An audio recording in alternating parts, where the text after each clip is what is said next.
Assalamualaikum warahmatullahi wabarakatuh. Perkenalkan, saya Leni Mei Arifianti. Pada video kali ini saya akan menjelaskan tentang apa sih video kali ini. Video kali ini itu akan membahas tentang KD 3.1 anak-anak. KD 3.1 itu apa? KD 3.1 di kelas 9 semester 1 itu adalah membahas tentang materi sistem reproduksi manusia. Nah, yang dibahas nggak cuma sistem reproduksi manusia, tapi juga yang akan dibahas adalah terkait dengan gangguan-gangguan pada sistem reproduksi manusia. Nah, pada video ini juga kita akan mempelajari beberapa materi pokok. Nanti juga akan disampaikan juga materi pokoknya adalah bagian-bagian dari alat reproduksi manusia, baik laki-laki ataupun perempuan. Juga akan disampaikan yaitu pembelahan sel. Kemudian nanti juga akan ada juga video yang menjelaskan tentang siklus menstruasi ataupun fertilisasi. Dan yang gak kalah penting lagi anak-anak, yaitu terkait dengan gangguan sistem reproduksi manusia. Itu menyangkut apa saja, menyangkut penyebabnya apa saja, itu akan dipelajari pada video kali ini. Nah, ada yang sedikit berbeda pada video kali ini. Pada video kali ini yang berbeda adalah video ini tidak hanya disampaikan oleh saya sendiri, tapi akan disampaikan oleh teman-teman guru hebat dari saya. Ada siapa aja anak-anak? Nanti antum harus lihat sendiri ya. Jangan sampai antum ketinggalan atau berhenti di tengah jalan. Jadi biar nggak penasaran, silahkan saksikan video pembelajaran berikut ini. Oke, hai anak-anakku, jumpa lagi dalam acara kita, yaitu apa ini? Nah, materi tentang reproduksi manusia. Saya kira asik banget nih mempelajari tentang reproduksi manusia ya. Tapi sebelum masuk ke materi, ini Ibu memperkenalkan dulu. Nama saya Vivin Retno Bintari. Oke, nah, semoga nama ini tercemar di dalam hati ya anak-anak ya. Nah, sekarang kita masuk ke materi kita. Yang pertama, kita akan membahas yang namanya reproduksi manusia. Dari kata reproduksi berarti kita bisa membayangkan apa nih? Nah, berarti kita kalau reproduksi berarti tentang apa itu mempertahankan keturunan ya. Nah, terus bagaimana nih proses-prosesnya? Dan nanti akan kita pelajari di sini semua. Termasuk alat-alatnya apa saja sih yang ada di dalamnya. Nah, ini sebelum kita panjang-panjang panjang lebar. Nah, kita bahas mengenai yang namanya manusia. Kan ada dua macam nih, ada cowok, ada cewek, atau kata lainnya perempuan, ada yang namanya laki-laki. Ya meskipun dalam dunia ada juga sih diantaranya. Nah, itu namanya delinquent. Tapi kita bahas yang linear saja ya. Ada perempuan, ada laki. Yang pertama kita bahas adalah yang perempuan dulu. Bagaimana, setuju kan? Nah, perempuan dulu ya. Untuk yang perempuan, ada apa saja sih di dalam perempuan? Yuk coba kita ulik ya. Nih, ada yang namanya organ dalam, ada yang namanya organ luar. Kita nanti akan mengupas habis mengenai organ beserta fungsinya. Buat ngapain aja nih organnya? Nah, sekarang sambil kita tonton nih slide yang ada di sini. Nah, ini anakku. Nah, ini merupakan gambar alat reproduksi manusia. Kalau saya bilang ini adalah seperti kepala banteng. Jadi ada apa ini? Bentuk ya Pak ya. Nah, coba ini ya diperhatikan. Nah, kalau lebih mudahnya kita itu bayangin apa tadi yang saya bilang, kepalanya si banteng. Pernah lihat ya? Jangan bayangin gajah tapi bayangin banteng aja. Nah, sekarang kita yang ini nih. Nah, ini namanya si ovarium. Terus kemudian ada yang namanya fimbriae, ada yang namanya infundibulum. Terus jalan-jalan ke sini ketemu sama yang namanya tuba fallopi. Jalan lagi ketemu sama yang namanya uterus. Habis itu ketemu cervix, terus vagina. Ini terus kalau sudah ketemu vagina ya kita jumpa lagi deh yang ada di luar. Sepertinya tampak ya kalau di luar. Nanti sambil dilihat ya, boleh kok pakai kaca di rumah tapi ya jangan di sini. Kalau di sini nanti berantakan. Oke, sekarang kita kupas bahan-bahan untuk yang organ dalam dulu nih. Ini ovarium. Fungsinya buat apa ini ovarium? Ovarium itu fungsinya untuk menghasilkan yang namanya sel telur. Kita punya dua loh ya, kiri sama kanan. Perhatikan kiri kanan. Oke. Nah, ini yang namanya sel telur ini setiap 1 bulan itu keluar satu. Kalau nggak sini ya di bagian sini keluar satu-satu ya nak ya. Nah, apakah ada kemungkinan kira-kira kalau misalnya keluarnya ini berbarengan? Oh, bisa saja. Nah, keluarnya berarti ini terjadi namanya apa ya? Ya delinquent tadi atau penyimpangan ya nak ya. Karena tidak sewajarnya. Kalau yang umum itu keluar satu-satu, bulan ini, bulan besok itu gantian gitu nggih. Tapi ada juga suatu peristiwa dua-duanya mengeluarkan, sehingga ketika ketemu dengan sahabatnya yang namanya sperma bisa terjadi nih yang namanya bayi kembar. Kalau dari 2 sel telur dan 2 sel sperma berarti nanti kembarnya ini wajahnya nggak sama, mungkin cewek sama cowok ataupun hitam putih dan seterusnya gitu nggih. Nah sekarang saya nggak usah panjang-panjang yang itu, yang ini dulu aja. Oke, ovarium. Nah habis ovarium sebagai penghasil sel telur tadi ketemu sama yang namanya fimbriae. Nah ini namanya fimbriae. Jadi tugasnya apa? Untuk nangkep yang namanya sel telur ini biar tertangkap. Hap. Nah kalau sudah tertangkap dia akan jalan-jalan menuju ke infundibulum ini ujungnya. Jadi corong ini bukan infundibulum ya, di ujung dari tuba Fallopi. Habis itu si ovum tadi jalan-jalan ke tuba Fallopi. Kalau misalnya di tuba Fallopi ini ketemu sama yang sahabatnya tuh, si sahabatnya yang namanya sperma. Nah berarti akan terjadi apa nih? Terjadi yang namanya fertilisasi atau yang namanya pembuahan, pertemuan antara sel telur dengan sperma. Tapi kalau misalnya di tuba Fallopi ini tidak ketemu dengan sahabatnya, apa yang terjadi? Ya udah dia jalan aja, bye gitu nih. Sambil ini di bagian yang namanya apa ini? Si uterus ini sudah dipersiapkan dinding rahim nih, dinding rahimnya nih sudah dipersiapkan untuk cadangan makanan bagi si baby. Nah karena si sel telurnya ini tadi tidak ketemu sama si sahabatnya sperma, maka dia jalan terus, dia keluar diikuti dengan peluruhan dinding rahim. Nah ini nanti akan dibahas oleh akan kita bahas untuk pertemuan selanjutnya. Oke, yang penting sekarang tujuan kita adalah membahas mengenai organ-organnya saja. Oke ya, yang ini tadi uterus ya. Oke, terus kemudian jalan keluar lagi ketemu sama yang namanya serviks, lehernya rahim. Nah, leher rahim habis itu ketemu sama yang namanya vagina. Kalau vagina ini sudah mulai keluar ya. Jadi kita sudah mulai berada di organ di bagian luar. Ada vagina, kemudian ada yang namanya labium. Labium itu kata lainnya adalah bibir, ada bibir besar, bibir kecil, berarti ada labium mayor sama labium minor. Terus di situ ada yang namanya klitoris. Jadi nanti kalau kita sentuh tuh kayak ada sentilan-sentilan seperti itu, lah itu namanya klitoris. Itu merupakan bagian dari G-spot alias bagian yang peka. Oke ya. Dan saya kira untuk yang bagian luar sama bagian dalam semuanya sudah mulai tersentuh. Mungkin ada anak-anak yang mulai bingung atau mungkin perlu diulangi lagi. Nanti bisa via Japri. Oke ya anak ya. Jadi yang jelas nih ya, perhatikan bagian-bagiannya komplit sefungsi-fungsinya. Jadi karena kita mempelajari mengenai struktur dan fungsi. Oke anakku, sekarang kita membahas mengenai untuk ini yang kedua ya. Tadi kan kita bahas mengenai yang ini yang cewek, sekarang ganti yang cowok dong. Kata lainnya ini apa ya? Laki-laki. Oke ya. Sekarang kita membahas untuk yang laki-laki. Nampaknya diperhatikan ini ya. Kira-kira sama apa beda dengan punya yang anak-anak? Ayo coba dilihat. Oke. Nah setelah dilihat, nah sekarang kita kupas one by one mulai untuk jalan-jalannya si sperma ini dari mana menuju ke mana. Oke ya. Nah yang pertama ketemu sama yang namanya testis. Testis ini berfungsi untuk menghasilkan yang namanya sperma. Jadi penghasil sperma ada di mana? Ada di bagian yang namanya testis.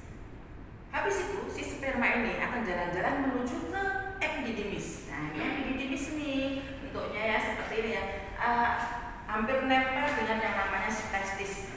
Yang namanya epididymis. Apa sih fungsi dari epididymis? Fungsi dari epididymis ini adalah untuk pematangan sperma. Jadi dimatengin dulu atau tempat transit awal lah. Jadi di situ biar mateng sih. Habis itu baru dia jalan-jalan menuju mana? Jalan-jalan menuju ke vas deferens. Nah, habis dari vas deferens masuk kemana lagi?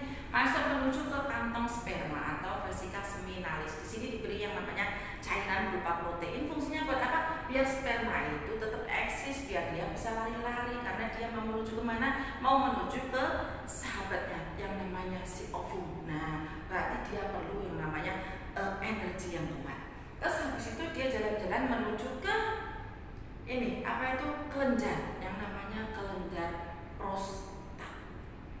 Oke, di kelenjar prostat ini nanti akan diberi cairan juga. Terus habis itu menuju ke kelenjar Cooper sama juga. Jadi isinya juga cairan supaya apa? Si sperma ini tetap bertahan hidup. Kemudian dia menuju ke uretra, keluar dari dia. Gitu nggih, untuk jalan-jalannya tak ulangi lagi ya. Nah, testis epididymis, habis itu menuju ke vas deferens, habis itu ke vesica seminalis, terus habis itu menuju ke prostat, habis prostat menuju ke Cooper, keluar lewat yang namanya uretra. Oke ya, untuk jalan keluarnya antara urin dengan yang namanya sperma ini jalurnya hampir sama ya Nak ya. Jadi lewatnya tetap satu, yaitu yang namanya uretra gitu ya. Itu yang bagian dalam. Sekarang yang tampak luar. Yang tampak luar seperti apa nih? Nah, ada yang namanya si penis. Nah, penis itu berfungsi selain sebagai alat kopulasi. Nah, dia juga sebagai ini ya, pelindungnya si uretra itu ya. Nah, terus juga sebagai alat ejakulasi juga. Terus kemudian ada yang namanya skortum, jadi ada kiri, ada kanan ya. Skortum fungsinya untuk melindungi yang namanya si testis tadi. Karena fungsinya testis sangat berperan banget anakku. Jadi berfungsi untuk menghasilkan yang namanya sperma, berarti harus terlindungi biar tidak kena goncangan, tonjokan dan sebagainya. Paling tidak ada pelindungnya. Oke ya, jadi kalau yang namanya testis kiri kanan ya, berarti otomatis skortumnya juga kiri kanan dong. Jadi karena fungsinya untuk melindungi yang namanya si testis. Mungkin itu aja ya anakku ya untuk pertemuan kita kali ini. Nanti kalau misalnya ada kebingungan boleh tanya ke Bu Vivin lagi. Oke ya, untuk gambarnya, untuk videonya nanti akan saya share lewat grup kelas. Sekarang kita membahas mengenai pembelahan sel ya. Sebelum kita jauh-jauh menuju ke repro yang sesungguhnya, kita bahas dulu yang kecil-kecil dulu, yaitu membahas mengenai pembelahan sel. Dulu ketika kelas 7 kita sudah bahas mengenai sel. Jadi kita kembali, kita hanya mereview ya untuk yang sel. Ya, di dalam sel ada apa saja ya coba anakku. Yang pertama ketemu sama apa yang ada di tengah? Yang bulat tengah, yang namanya si inti. Habis inti di situ ada yang namanya si mitokondria, ada yang namanya retikulum endoplasma, ada lisosom, ada si membrannya. Nah, ingat-ingat ya, saya hanya merefresh kembali ingatan anak-anak mengenai sel. Nah, yang namanya sel ini bisa mengalami yang namanya pembelahan. Kalau nggak belah, tubuh kita juga nggak gede seperti saat ini. Coba bayangkan ketika kita itu masih kecil, ukurannya kita berapa itu ketika lahir? Ya toh? Nah, kita beratnya mungkin cuma 2,5 kilo. Apa ya? 2,5 kilo kecil banget ya. Nah, sekarang sudah berapa kilo kita? Jadi 100. Itu yang gendut. Tapi yang standar-standar ya 30, 50 gitu ya Nak ya. Jadi ada pertambahan nih. Nah, ini merupakan aktivitas dari yang namanya sel itu. Lah, sekarang kita mau mengupas nih sel. Sel itu ada berapa macam sih? Nah, ada sel tubuh, ada yang namanya si sel kelamin. Oke, sekarang kita kupas bagaimana sih pembelahannya. Yuk, kita kupas ya. Di sini ada gambarnya. Yang namanya apa nih? Pembelahan sel ya. Nah, ini yang kita kupas pertama dulu ini ya, si mitosis aja dulu. Nah, mitosis. Nah, ini ada fase-fasenya anakku ketika dia membelah. Ada fase apa saja? Ayo coba. Nah, ini yang pertama ada yang namanya profase. Oke, karena kemarin sudah membahas mengenai si apa itu inti. Nah, sekarang ini nih di dalam inti ya anakku ya. Jadi ada yang namanya kromosom itu. Nah, kromosomnya ini mulai ini ya terjadi apa itu pengkerutan. Nah, ini ada di bagian yang namanya si profase. Kemudian kita geser. Nah, si kromosom tadi mulai berjajar, berarti mulai masuk ke tahapan yang namanya fase metafase. Habis itu geser lagi anakku. Nah, ini nih ada gambarnya, dilihat ya. Nah, perhatikan gambar sama apa yang saya speakingkan. Jadi habis metafase ketemu sama yang namanya anafase. Setelah anafase ketemu sama yang namanya si telofase. Anafase ini, nah ini mau menuju ke kutub, tapi kalau yang namanya si telofase sudah terpisah menjadi dua sel anakan. Jadi kesimpulannya apa anakku? Satu kali pembelahan ini menghasilkan 2 sel anakan. Dan sel anakan ini sama persis dengan selnya si induk. Jadi kalau induknya ini misalnya diploid, anakannya juga diploid itu nggih. Dan ini yang mitosis ini biasanya terjadi sama yang namanya sel tubuh. Jadi sel tubuh kita nih. Nah, jadi bagaimana kesimpulannya untuk yang mitosis? Jadi satu kali pembelahan mitosis menghasilkan 2 sel anakan yang kromosomnya sama persis dengan kromosom sel induk, yaitu diploid. Dan terjadi di mana? Terjadi pada sel tubuh. Oke. Nah, sekarang kita geser pada yang namanya meiosis. Nah, meiosis ini fase-fasenya hampir sama, bukannya hampir, memang sama, hanya saja dia 2 kali pembelahan. Jadi mulai dari profasenya ada profase 1, metafase 1, anafase 1, telofase 1, kemudian disambung. Nah,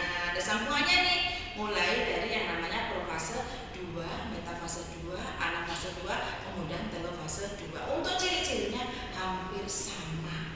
Itu nggih. Terus bedanya apa dong, Bu? Nah, karena ini 2 kali pembelahan, berarti dia menghasilkan yang namanya sel anak-anak. Sel anak-anaknya ini adalah separuh dari kromosom sel induk. Jadi induknya tadi ada diploid, dan ini sel-sel anak-anaknya ini merupakan haploid. Dan ini terjadi di mana? Ini terjadi pada sel kelamin. Ingat-ingat ya, ini sel kelamin. Kalau yang mitosis tadi terjadi pada yang namanya sel tubuh. Oke? Bisa dipahami kah? Nah, ini terus kita simpulin dong. Nah, simpulin ya perbedaan antara keduanya, antara mitosis sama yang namanya meiosis. Ya, diulang. Yang pertama tadi berapa kali pembelahan anakku? Mitosis 1 kali pembelahan, meiosis 2 kali pembelahan. Terus kemudian hasil anak-anaknya. Kalau yang mitosis menghasilkan 2 sel anak-an. Kalau yang meiosis berapa? Ada 4. Kemudian kita tahu dari kromosom. Kalau yang mitosis, ini kromosomnya sama dengan kromosom induk, yaitu diploid. Tapi kalau yang meiosis separuh dari sel kromosom induk, atau kata lainnya adalah haploid. Itu merupakan perbedaan antara yang namanya mitosis sama meiosis. Oh, 1 kali lagi. Yang mitosis ini 1 kali pembelahan, kalau meiosis 2 kali pembelahan. Oke, kalau sudah paham, besok kita akan sambung mengenai organ-organ ya. Jadi ini sebelum kita masuk ke organ reproduksi, kita pelajari dulu dong yang kecil-kecil yang berupa sel. Oke, mungkin ini dulu ya anakku ya. Oke, baik, see you. Hai anak-anakku yang berbahagia, ketemu lagi dengan saya Ibu Aziz Sulastri. Semoga kalian semua sehat dan bahagia selalu. Untuk kali ini Ibu akan membahas tentang siklus menstruasi. Menstruasi itu tidak sesederhana yang kalian pikirkan. Ternyata prosesnya sangat panjang sekali. Di sini Ibu akan menjelaskan ada 4 siklus menstruasi, yaitu yang pertama menstruasi, siklus menstruasi, kemudian ada fase praovulasi, kemudian ovulasi itu sendiri, dan fase yang terakhir adalah pasca ovulasi. Nah, untuk yang pertama di sini ada fase menstruasi. Menstruasi itu sendiri adalah ketika tidak ada pembuahan, yaitu tidak bertemu antara sel sperma dengan sel telur. Jadi, ketika ovum itu tidak dibuahi oleh sperma, maka corpus luteum tersebut akan menghentikan produksi hormon yang bernama estrogen dan progesteron. Estrogen dan progesteron itu dihasilkan oleh ovar. Selanjutnya, yang kedua itu adalah praovulasi. Praovulasi itu adalah ketika FSH merangsang pembentukan folikel primer dengan pada saat di dalam ovarium yang mengelilingi satu oosit primer. Folikel primer dan oosit primer yang ada di bagian ini itu akan tumbuh sampai pada hari ke-14 hingga folikel itu menjadi matang. Adapun peningkatan estrogen selama pembentukan folikel juga akan mempengaruhi serviks, yaitu untuk mengeluarkan yang namanya lendir. Nah, lendir ini itu juga memiliki fungsi, yaitu menetralkan sifat asam basa pada serviks. Yang ketiga itu adalah ovulasi. Ovulasi itu sendiri merupakan perubahan produksi hormon, yaitu di mana peningkatan kadar estrogen selama praovulasi menyebabkan terjadinya hambatan terhadap pelepasan lanjutan FSH dari hipofisis. Ovulasi terjadi pada hari ke-14, yaitu saat terjadi pelepasan oosit sekunder dari folikel de Graaff yang bisa kalian lihat pada bagian di sini. Itu ketika dia sudah siap dibuahi oleh sperma. Itu yang dikatakan sebagai masa subur.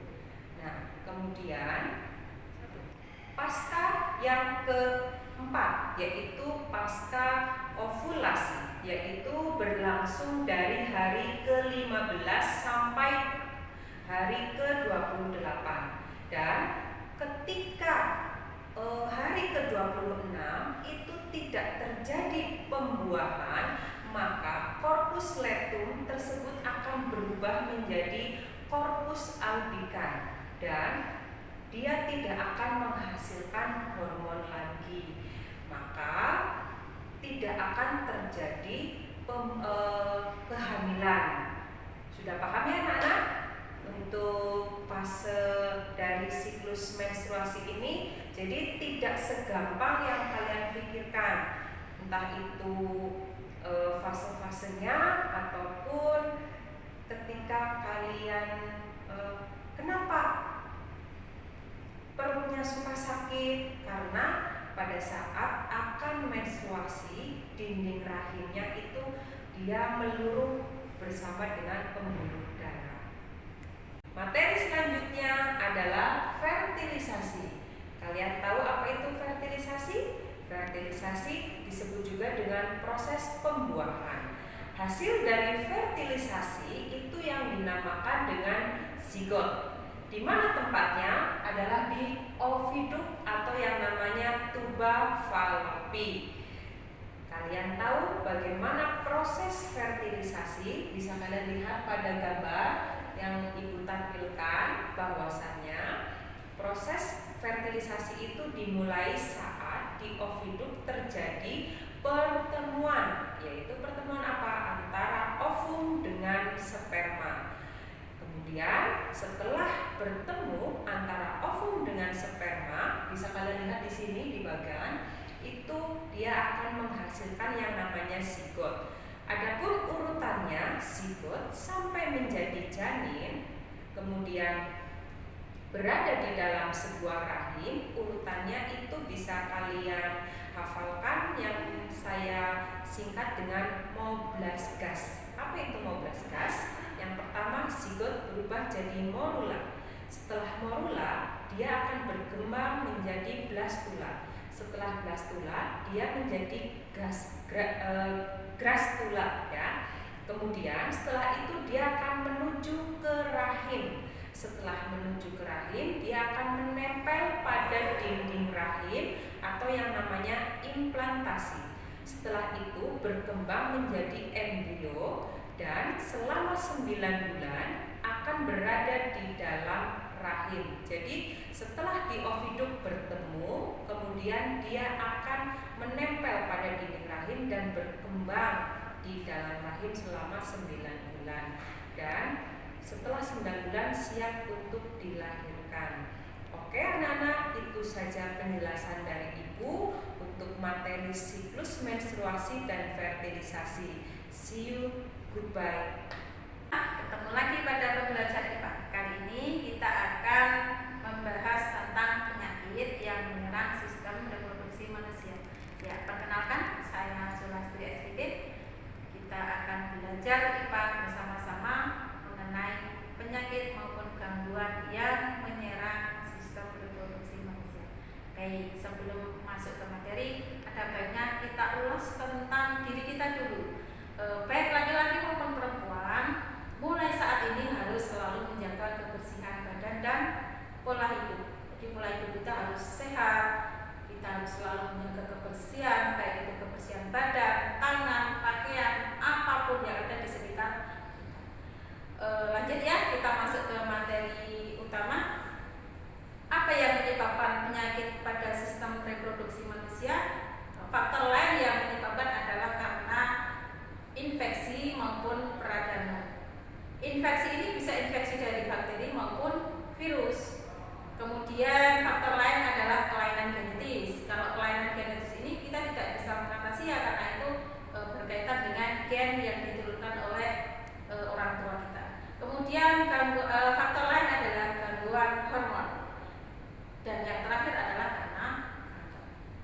Penyakit ini berpeluang pada kesuburan, baik itu kesuburan pria maupun wanita. Jadi keduanya memiliki peluang. Saya ambil contoh, misal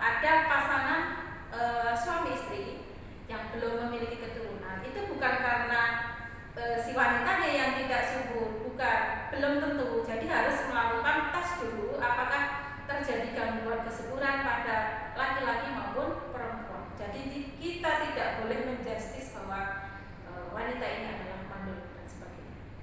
Baik, kita kupas satu-satu ya untuk penyakitnya. Penyakit yang pertama adalah epididymis. Kita tahu materi yang sudah kita pelajari sebelumnya, epididymis adalah tempat pematangan sperma. Coba lihat ini diagramnya. Ya. Epididymis ini berada pada saluran yang berada pada penis. Dia dibungkus oleh skrotum. Gejalanya yang dapat dilihat adalah terjadi peradangan. Jadi buah zakar yang ada pada alat kelamin pria itu akan membesar karena di dalamnya ada peradangan. Ini yang bisa dirasakan adalah nyeri saat buang air kecil maupun saat ejakulasi. Bagaimana penanganannya? Ya tetap kita harus berkonsultasi dengan dokter. Kita lanjutkan ya anak-anak. Untuk penyakit berikutnya adalah sifilis. Nama lain sifilis atau nama kerennya adalah raja singa. Bukan berarti yang kena singa ya, bukan, itu hanya istilah. Raja singa atau sifilis penyebabnya adalah bakteri Treponema pallidum. Ciri yang dapat kita lihat, coba lihat gambar ini. Ya, ada luka di hampir di seluruh bagian tubuh. Luka ini akan semakin melipat, terutama di alat kelamin. Ini yang menyebabkan dia menularkan kepada orang lain, terutama pasangan suami istri.